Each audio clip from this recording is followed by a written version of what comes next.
할렐루야.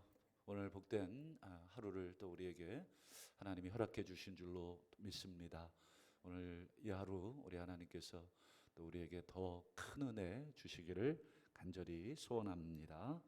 먼저 오늘 함께 보신 본문으로 좀 제목을 좀 특이하게 좀 지었는데요. 회개장부라는 제목으로 잠시 말씀에 좀 은혜를 나누고 기도하겠습니다. 아마 많은 성도님들이 또 교회에 또는 개인적으로 선교 헌금을 어쨌든 크든 적든 본인의 또 상황과 또 형편에 맞게 조금씩 하고 계신데요. 오늘 사도 바울은 이 편지를 마무리하면서 이 선교비와 관련해서 사도 바울이 빌립보 교인들에게 두 가지를 표현도 하고 또 가르쳐 주고 있습니다. 먼저 첫 번째로 사도 바울은 이 빌립보 교인들이 보낸 이 선교비에 대한 기쁨을 먼저 표현을 합니다. 10절을 한번 보시면 내가 주 안에서 크게 기쁘다. 내가 주 안에서 크게 기뻐한다. 그 이유는 뭐냐? 너희가 나를 생각하던 것이 이제 다시 싹이 났다. 싹이 났다는 건 이제 다시 이렇게 솟아올랐다 뭐 이런 뜻이 되겠죠. 근데 여기 보면 나를 생각하던 것, 사도 바울을 생각하는 그 생각하는 마음이 다시 일어났다. 나는 그게 너무 좋다. 그러면 구체적으로 그냥 생각이 이렇게 나가지고 뭐 아유 바울 잘 지내나 뭐 건강은 어떠신가 뭐 요 정도에서 그치지 않고 빌립보 교인들이 바울을 생각하는 것이 뭘로 드러났냐면 16절을 한번 보시죠. 자, 데살로니가에 있었을 때의 이야기를 먼저 합니다. 바울이 데살로니가라는 동네, 그건 빌립보 바로 옆 동네입니다. 뭐 우리로 얘기하면은 뭐 전주 옆에 뭐 김제라든지 뭐 남원이라든지 뭐 이런 옆 동네인데, 이 데살로니가에 있을 때도 빌립보 교인들이 한 번뿐 아니라 몇 번이나 보냈냐면 두 번이나 나의 쓸 것을 보냈다. 그 당시에 이제 여러분 선교비라는 게 지금은 뭐 온라인으로 송금을 하니까 뭐 크게 사실은 마음만 있으면 그리고 뭐 통장에 좀 여유만 있으면 그렇게 보내는 것이 어렵지 않지만 이 당시에는 어떻습니까? 직접 들고 가야 됩니다. 그러니까 이게 보통 일이 아니면 두 번이나라는 말에 뭐 두 번 가지고 이렇게 이나라는 이 생색 아닌 생색을 내실까 이렇게 생각할 수 있지만 이거 들고 왔다 갔다 하는 것 자체가 본인 시간 내야 되고 가는 시간 오는 시간 그러니까 굉장한 헌신과 수고에 대한 표현이 되겠습니다. 그러니 바울도 두 번이나 비록 옆 동네지만 두 번씩이나 냈을 것을 보냈다. 한마디로 빌립보 교인들이 사도 바울을 생각만 한 것이 아니라 바울의 선교에 도움이 되는 물질. 아시는 것처럼 사도 바울의 선교 원칙은 자비량이었습니다. 그 이유는 여러분 한번 말씀드린 기억이 있는지 없는지 제가 기억이 안 나는데 그 당시에 사실은 사도 바울이 자비량을 하지 않아도 됐습니다. 사도 바울도 그걸 잘 알고 있었습니다. 레위기 말씀에 이 곡식 떠는 소의 입에 망을 씌우지 마라 이런 말씀이 있잖아요. 사도 바울이 그걸 인용합니다. 곡식 떤다, 곡식을 이렇게 탈곡하는, 예전에는 이제 소가 이렇게 큰 맷돌 같은 거 이렇게 돌리면서 곡식을 껍질을 깠는데 이 소라는 놈이 많이 먹잖아요. 그러다 보니까 이 곡식 떠는 것보다 이거 주워 먹는 게 많으니까 그게 아까워서 주인들이 그 소의 입에다가 망을 못 먹도록 씌웁니다. 근데 율법에 보면 그 곡식 떠는 소의 입에 망을 씌우지 말거라. 마음껏 일한 것에 대한 대가로서 먹도록 해줘라. 이게 이제 율법 정신이고 하나님 정신인데 사도 바울이 그 말씀을 인용하면서 자신이 자신은 다른 사도들과 다르게 어떤 교회의 생활비나 후원을 받지 않고 선교를 하고 복음을 전했더니 사람들이 어떻게 생각하냐면 당연한 거 아니냐. 이 사도가 복음 전하는데 무슨 돈을 받냐. 무슨 생활비를 받냐. 이제 이렇게 비아냥거리거나 또는 그렇게 생각하는 사람들이 생긴 것이죠. 사도 바울이 본인이 선교비를 안 받고 또 생활비를 안 받으니까 그런 말들을 이제 주고받은 것인데요. 그때 사도 바울이 그건 성경적이지 않다. 내가 받지 않는 이유에 대해서 이제 나중에 더 설명하겠습니다만 사도 바울이 당시에 소위 말하는 이 개똥 철학자들을 뭐 아시는 것처럼 뭐 그리스를 중심으로 뭐 여러 철학자들을 그들은 자신들의 어떤 새로운 생각이나 사상을 가르치고 사람들에게 돈을 받았습니다. 근데 사도 바울도 복음을 전하다 보니 사람들이 그 복음이라고 생각을 하지 않고 무슨 새로운 가르침인가 보다. 우리 사도행전에 보면 아테네에서 사도 바울이 복음을 전하잖아요. 그때 사람들이 야, 이 말쟁이가 뭔 새로운 가르침을 우리에게 주려는가? 한번 더 들어보자. 소위 여러 철학 사조 중에 하나를 전하는 줄로 생각을 했습니다.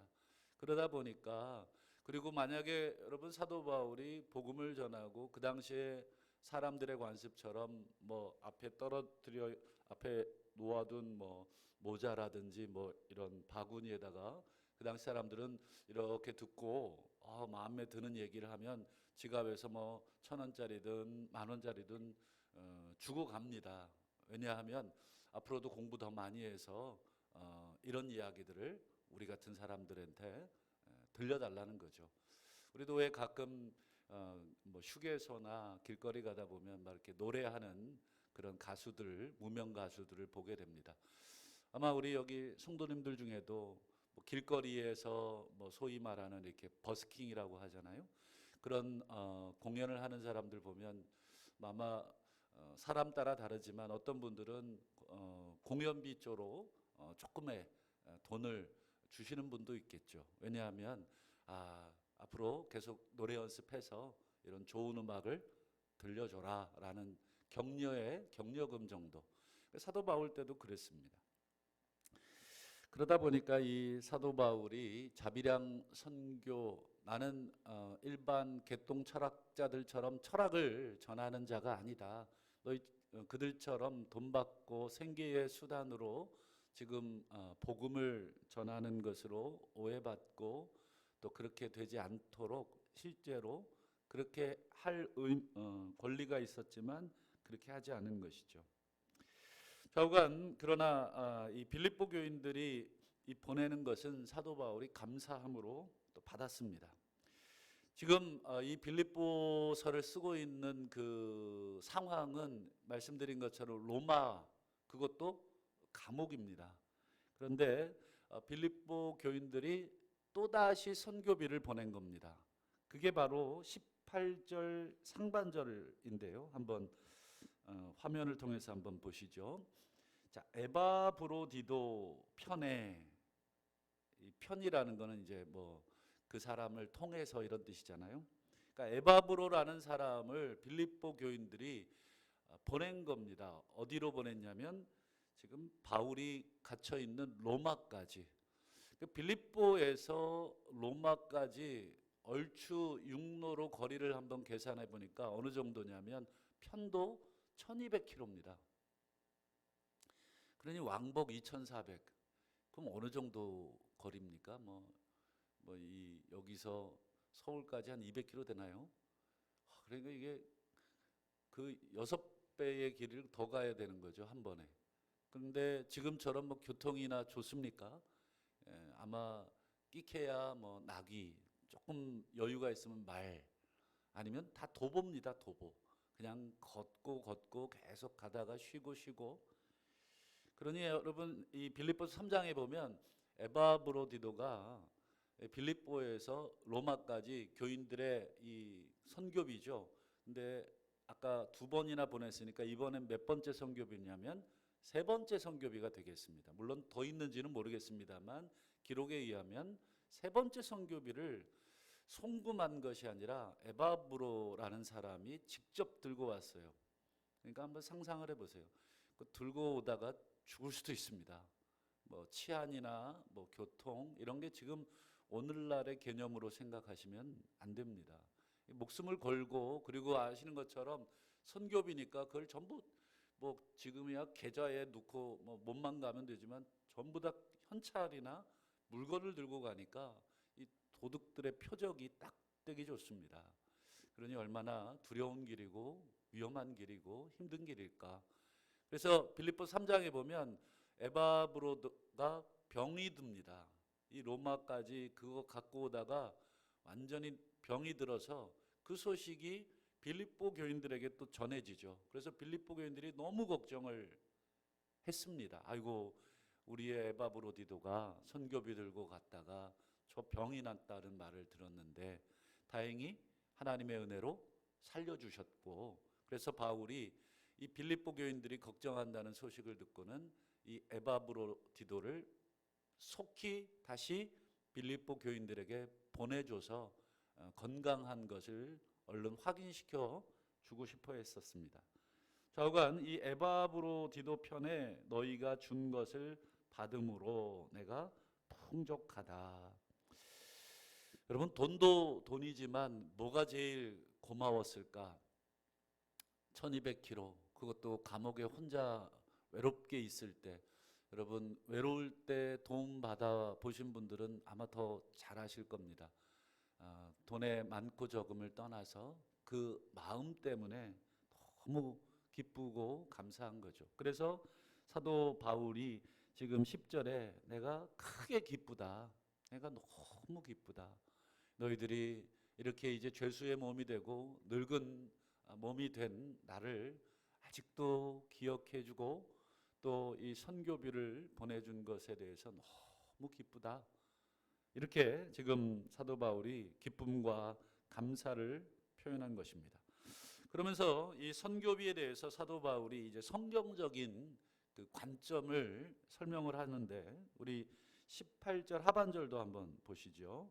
자, 너희가 보내준 이 헌금을 어떻게 표현합니까? 이는 받으실 만한 향기로운 제물이다. 이 제물이라는 건 당연히 하나님께 드리는 것이니까 이건 나한테 준 게 아니라 하나님께 드린 제물이다. 그리고 하나님을 기쁘시게 한 것이다. 이렇게 이 선교비에 대한 이 하나님적 관점을 분명하게 인간적인 차원뿐 아니라 그걸 뛰어넘는 이 하나님적 차원이다라는 것을 알려줍니다. 이제 여기까지가 이제 사도 바울이 이 선교비에 대한 감사, 그리고 이 선교비에 대한 하나님적 표현이라면 동시에 또한 사도 바울이 자신이 이렇게 내가 너무 기쁘다, 너희가 나를 생각하는 것이 싹이 나서 나에게 에바브로디도를 통해서 이 선교비를 보내줘서 너무 기쁘다. 여러분, 왜 우리도 누군가가 너무 기뻐하면 어떤 마음이 살짝 드냐면 이렇게 좋아하시네, 다음에 또 해줘야 되겠다, 또는 다음에 또 해달라는 뜻인가, 이렇게 오해도 하게 됩니다. 사도 바울이 지금 자신이 너무 기쁘다, 뭐 이건 제물이고 하나님이 기쁘시게 받으실 만한 향기로운 제물이다, 막 이런 표현을 막 하다 보니까 혹시 이 빌립보 교인들이 오해를 할까봐 이것을 분명하게 바로잡습니다. 야, 사도 바울이 선교비 더 달라고 하는구나, 이렇게 오해할까봐 한번 그 부분을 보시면 11절을 한번 보실까요? 자, 내가 궁핍함으로 지금 이 말을 하고 있는 게 아니다. 야, 내가 진짜 선교비가 똑 떨어졌는데 야, 너희들이 채워줘서 야, 이제 살겠다, 지금 그런 차원에서 내가 기쁘다, 고맙다, 감사하다는 말을 하는 게 아니다. 나는 어떠한 형편에 있든지 자족하는 것을 배웠다. 여기서 어떠한 형편이라는 것은 궁핍이라든지 또는 뭐 여유라든지 지금 물질의 유무, 생활의 뭐 좋고 나쁨 또는 성교비의 많고 적음 때문에 내가 울고 웃는 그런 사람이 아니다. 나는 어떠한 상황에든 자족한다. 그러면서 조금 더 그 부분을 자세하게 설명하는 게 12절입니다. 12절도 한번 보시죠. 자, 나는 비천에 처할 줄도 배웠다. 그 다음 풍부에 처할 줄도 배웠습니다. 돈이 많다 그래서 막 이러지도 않고 돈이 없다 그래서 와 낙심하지도 않습니다. 모든 일, 곧 배부름, 배고픔, 풍부, 궁핍, 극단적인 상황이잖아요. 에도 처할 줄 아는 일체의 비결. 참 어려운 거죠. 사람이 돈이 너무 없어도 힘들지만 돈이 또 너무 많아도 힘듭니다. 돈이 너무 많거나 너무 적거나. 그러나 사도 바울은 이 양극단에 놓여 있을 때에도 나는 거기에 치우치지 않는 일체의 비결을 삶을 통해 또 선교를 통해서 배웠습니다. 배웠다는 말은 학습했다는 것입니다. 우리도 왜 가난에 처해 보신 그 경험들이 다 있으시잖아요. 그걸 통해서 하나님 의지하는 법을 아마 배우셨을 겁니다. 그리고 또 물질이 또 많아 보신 적도 있으실지 모르겠습니다만 또 거기에서도 물질의 유혹에 빠지지 않고 또 하나님을 신실하게 의지하는 법을 또 배우셨을 겁니다. 어쨌든 가난에 처했든 풍부에 처했든 하나님만 의지하는 법을 배우셨다면 오늘 사도 바울의 이 고백이 무슨 뜻인지를 너무 잘 아실 것입니다. 그리고는 여러분 그 유명한 빌립보서 4장 13절 아마 많이들 요 구절만 이렇게 암송하시잖아요. 한번 같이 한번 읽어 주시겠습니까? 시작. 내게 능력 주시는 자 안에서 내가 모든 것을 할 수 있습니다. 이때 모든 것이라는 말은 바로 앞에 11절, 12절 가난에 처해 있든 풍부에 처해 있든 거기에 치우치지 않고 거기에 미혹되지 않고 거기에 교만하지 않고 하나님이 내게 주신 대로 그 형편에 맞게 사는 그 영성을 배운 것입니다. 내가 지금 여러분들에게 선교비 보낸 것에 대해서 감사를 표현했다고 야 사도 바울이 지금 궁핍해서 우리한테 이렇게 아부성 발언을 막 하는구나 그렇게 오해하지 마십시오. 여러분들에게 내가 지금 돈을 구하고 있는 것이 아닙니다. 그리고 여러분들이 지금 선교비를 보내준 것은 내가 개인적으로 아무개 집사님께 아이고 집사님 내가 너무 어려우니까 선교비 좀 335 모아 보내주세요. 이렇게 요구한 적도 없습니다. 그저 여러분들 안에서 나에 대한 생각이 싹이 나서 여러분들이 에바브로디도를 통해서 이 먼 길까지 달려왔고 그걸 제물로 지금 하나님 앞에 온전히 드린 것입니다. 그러면서 이제 오늘 이제 정말 사도 바울이 또 하고 싶은 말 17절입니다. 오늘 말씀의 제목이기도 한데요. 우리 17절을 한번 보시죠. 자, 내가 선물을 구함이 아니요. 이때 구한다는 건 기도라는 뜻도 있지만 요구한다. 내가 지금 선물이라고 표현되어 있는데 뭐 생활비라든지 선교비라든지 이런 걸 말하겠죠. 내가 지금 생활비, 선교비 달라고 너희들에게 요구하고 있는 게 아닙니다. 오직 너희에게 유익하도록 풍성한 열매를 구하고 있습니다. 여러분 이게 무슨 뜻일까? 너희에게 유익하도록 풍성한 열매. 지금 선교비를 보내준 것에 대해서 사도 바울이 내가 지금 선물을 구하고 있는 것이 아니라 너희에게 유익하도록. 이 번역을 원문을 헬라어 원문을 조금 직역을 해서 번역본을 보여드리겠습니다. 화면을 한번 보여주실까요?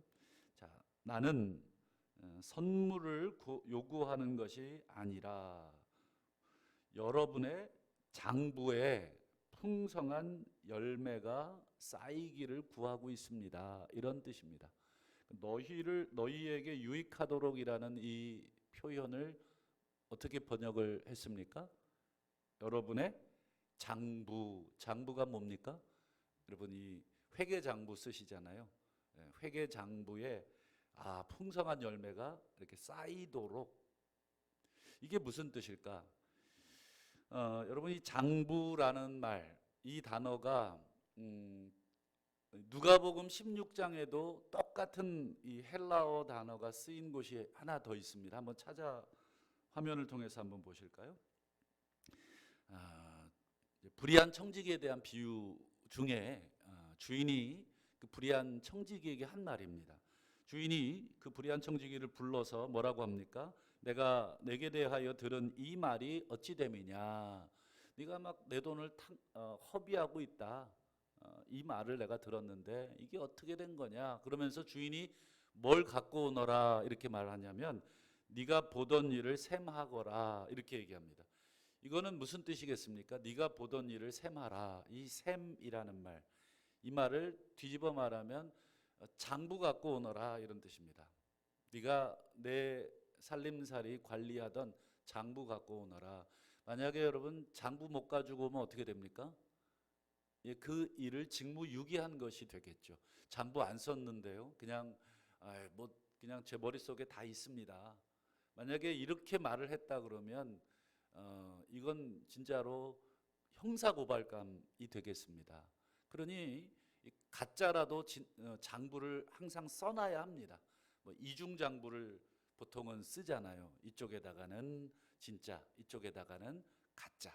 그래서 이제 회계 감사할 때 가짜를 싹 보여주고 이런 이중장부를 쓰듯이 이 불의한 청지기가 주인의 살림살이를 맡아서 장부를 당연히 쓰죠. 장부 갖고 오너라. 이때 셈하라라는 말에 요 셈이라는 말이 바로 장부라는 단어이고 너희에게 유익하도록 이런 뜻이 되는데, 그러면 여러분 지금 성교비를 지금 사도 바울이 얘기하면서 이걸 뭐라고 표현합니까? 여러분들의 장부입니다. 이런 뜻입니다. 그러니까 하나님이 주인이고 우리는 청직이라는 거 잘 아시잖아요. 그러면 청직이라는 것은 주인의 재물을 맡은 사람. 그 주인이 각각 그 재능에 따라서 맡기시지 않습니까? 어떤 분들에게는 이만큼.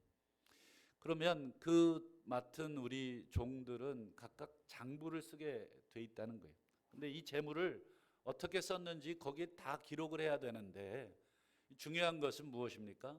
주인께서 인정할 만한 이 소위 말해서 쓴 돈들, 어떤 돈이 주인께 의미 있는 돈일까?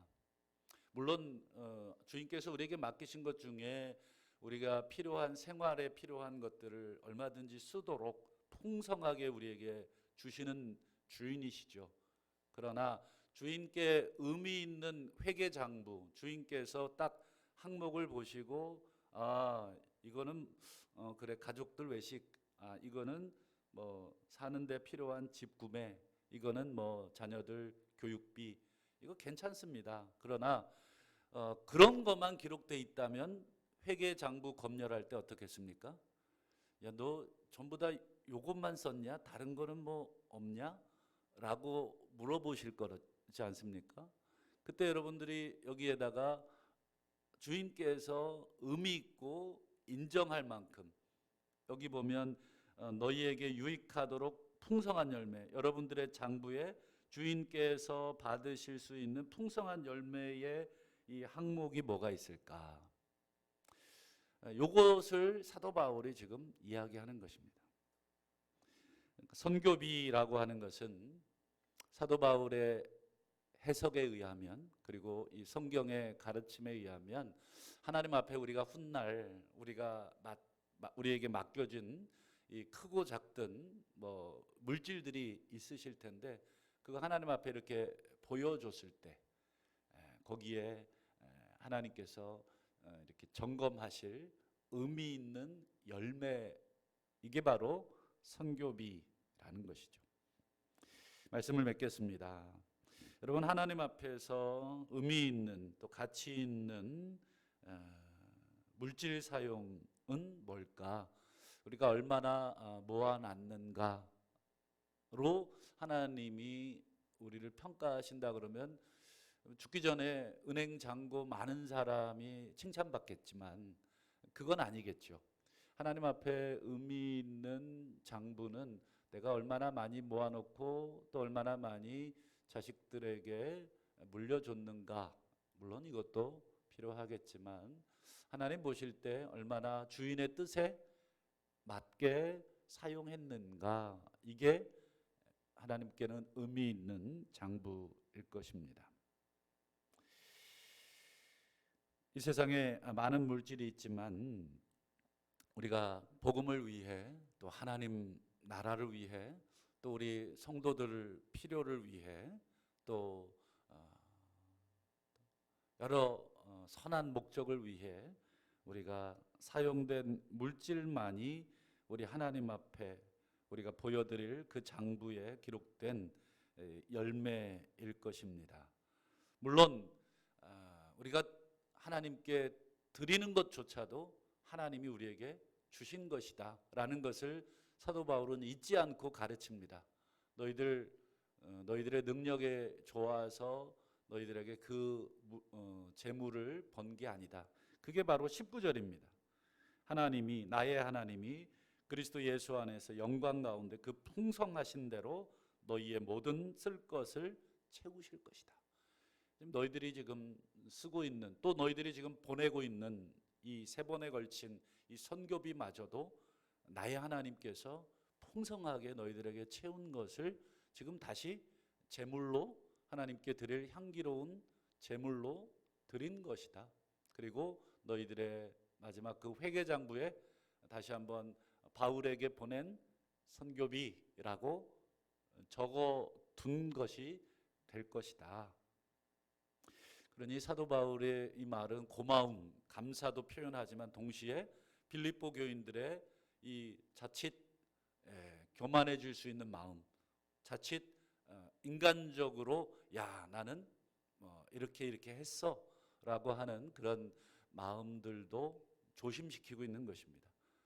네가 보낸 것도 우리 하나님이 주신 것이고 너희들이 주신 것을 나중에 하나님이 또다시 칭찬하실 제물로 받으실 것이다. 그러니 이 모든 물질의 우리의 주인이 아니고 청지기로서 너나 나나 지금 우리가 하나님 거 가지고 서로 주고받은 것이다. 내 거 준 것 아니고 내가 받아야 될 당연한 거 요구한 것도 아니다. 이게 이 선교비에 대한 또는 물질에 대한 성경적 가르침입니다. 바라기는 하나님이 우리 개개인을 다 선한 청지기로 우리 사용해 주시기를 소원합니다. 때로는 너무 힘든 또 청지기 생활을 하게 하실 때도 있고 때로는 좀 넉넉하게 또 하나님께서 청지기 역할을 맡기실 때도 있지만 많든 적든 정말 하나님 앞에 의미 있는 물질 사용은 뭐가 될까?